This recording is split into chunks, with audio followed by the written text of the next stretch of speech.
Alors, shalom mes amis, on continue le Ochot Tzadikim. On est toujours dans le Shar Hashtika, le silence est d'or.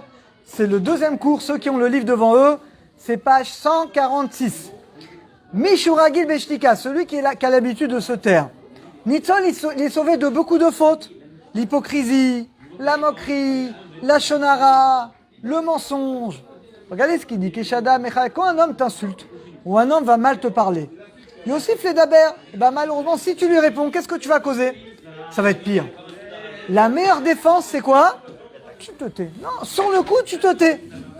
Après, quand tu seras calme, et l'autre aussi, tu iras le voir pour t'expliquer. Mais le fait de se taire, ça va arrêter finalement. Alors que si tu réponds, tu vas t'énerver aussi.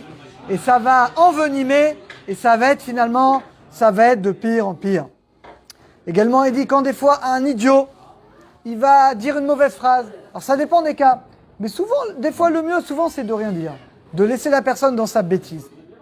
Vazenema, là-dessus, il dit Shlomo Ameler il faut savoir se conduire avec l'homme qui n'a pas de sechel.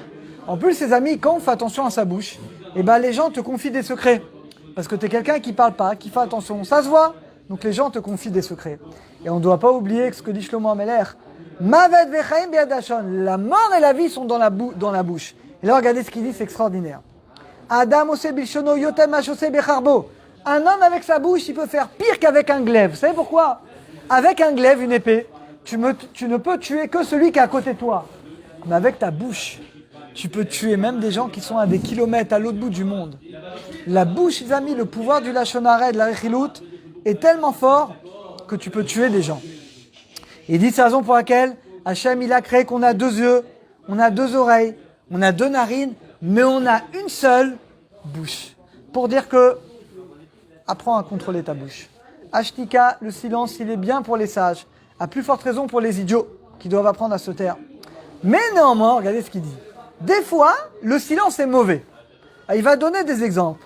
Par exemple, des fois, il faut parler Torah. Tu vas dire non, moi je parle pas. Mais non, les gens, ils ont besoin que tu leur dises des livrets Torah. Parle. Ils connaissent pas une halakha. Dis-leur la halakha. Deuxième exemple, il dit si tu vois des gens qui méprisent les sages. Des fois, tu as des gens qui parlent mal. Ah, les religieux, les gens qui étudient la Torah, c'est des parasites, ça sert à rien, etc. Là, si tu dis rien, tu es en faute. Parce que tu dois défendre l'honneur de la Torah. Donc quand tu entends des gens qui vont mal parler, des gens qui étudient la Torah, de Talmidei Chachamim, là, tu as l'obligation d'intervenir, de parler. Et si tu le fais pas, tu as des comptes à rendre. C'est-à-dire que Shtika Koda, si tu ne dis rien, c'est-à-dire que quelque part, tu es d'accord avec ce qui vient d'être dit. Donc le silence n'est pas toujours bon, les amis. Des fois, le Kavod HaTorah nous ordonne au contraire de parler, de rentrer dedans. Donc ça dépend de la situation. Regardez ce qu'il dit. Tu dois garder ta bouche comme la prunelle de tes yeux. Vous vous rendez compte? Shomer piv ou shono, shomer mitzvot nafsho. Il a dit Shlomo Ameler, celui qui garde sa bouche, il se garde de beaucoup de tsarot, beaucoup de maladies, beaucoup de mauvaises choses qui viennent malheureusement à cause de cette faute terrible finalement qui est du lashon hara. Il dit également le Ochot Tzadikim, il dit quand tu es avec des gens, il vaut mieux que tu te taises et que les gens te disent vas-y parle. Il vaut mieux ça, plutôt que t'es lourd, tu parles trop, les gens te disent tais-toi. Les amis, ça vous est pas arrivé que quelqu'un vous attrape, c'est pas dans ton travail, dans la rue, à la synagogue, il te saoule, il te parle de choses, je parle même pas de la lashon hara, c'est de la lashon hara, tu dois l'arrêter tout de suite. Des fois, il te parle de lourdeur, de trucs qui sont pas intéressants. Et il t'attrape, des fois, il se met à côté de toi, et tu sais plus comment t'en dégager. Ça vous arrive ou pas?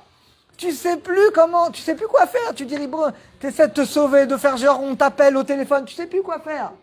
Alors, il dit, dans la vie, il faut pas être dans une situation. Il vaut mieux que tu parles pas beaucoup et que les gens disent, allez, vas-y, parle, raconte-nous, dis-nous des livrets Torah. Au moins, quand tu parles, les gens, ils kiffent t'écouter. Plutôt que tu vas parler tout le temps, et tu vas saouler les gens.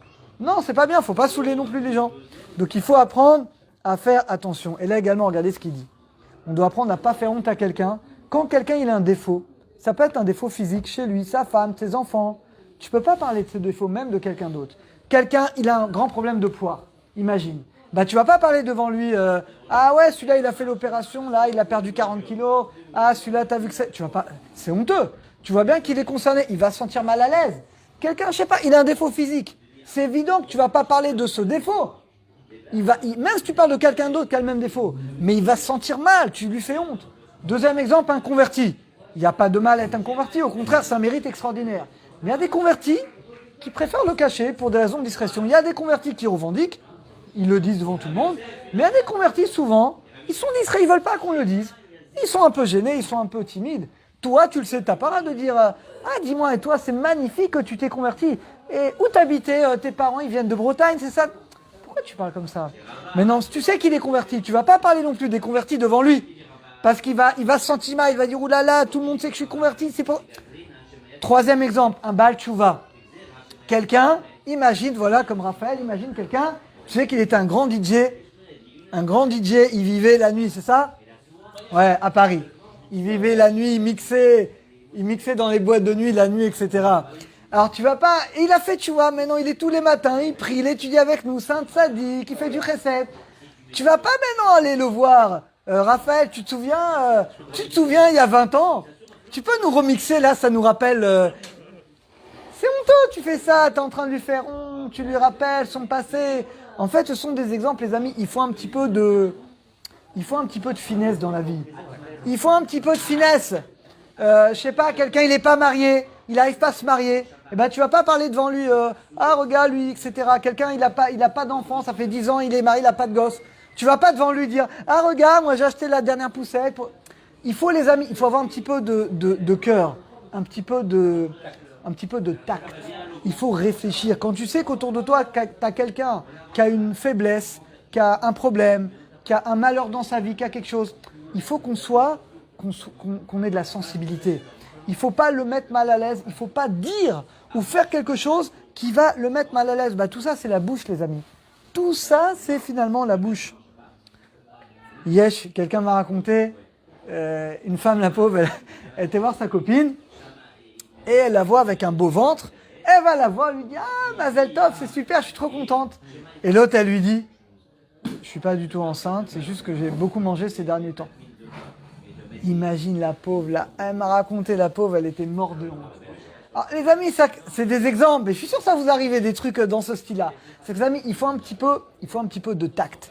Ne dis pas, tais-toi, mais tais-toi, Ribono Sholem, pourquoi tu ouvres ta bouche? Maintenant, la pauvre, elle va avoir la honte de sa vie, elle va pleurer, Donc, on doit faire attention, on ne doit pas dire des choses qui vont vexer les gens, qui vont leur faire honte, qui vont faire qu'ils soient mal à l'aise.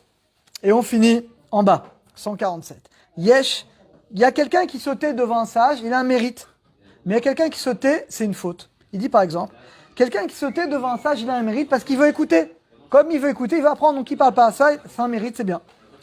Mais il y a quelqu'un qui est devant un sage, il sautait et c'est une faute. Par exemple, il a un doute sur une halakha, il n'ose pas demander.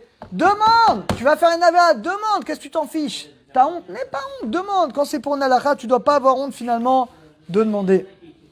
Et on va terminer. La Mishnah dans Pirkei Avot a dit il y a 7 choses dans un idiot et le contraire dans un sage. Regardez bien. Le sage, il ne parle pas devant celui qui est plus grand que lui. En Torah. Le sage, il ne coupe pas la personne au milieu. Il prend son temps pour répondre. Il pose une question en rapport avec le cours. Il dit en premier, dernier en dernier. Ce qu'il ne sait pas, il dit je ne sais pas. Il reconnaît le maître. L'idiot, c'est le contraire. Les amis, ça veut dire que quand nous, on parle alors que tu dois écouter, quand nous, tu vas couper, on adore couper. Tu coupes quelqu'un, il est en train de dire quelque chose, tu le coupes, tu ne laisses même pas terminer. Quand on répond comme ça vite, on ne réfléchit même pas. Quand on embrouille comme ça, on ne respecte pas l'ordre. Quand on ne reconnaît pas la vérité, eh ben on est le contraire d'un sage, on est un idiot. Alors qu'Hachem nous aide à être toujours des chachamim et à utiliser notre bouche uniquement pour faire le bien et pour faire des bonnes choses et pour ne gêner aucune personne. Bezrat Hachem. À très bientôt.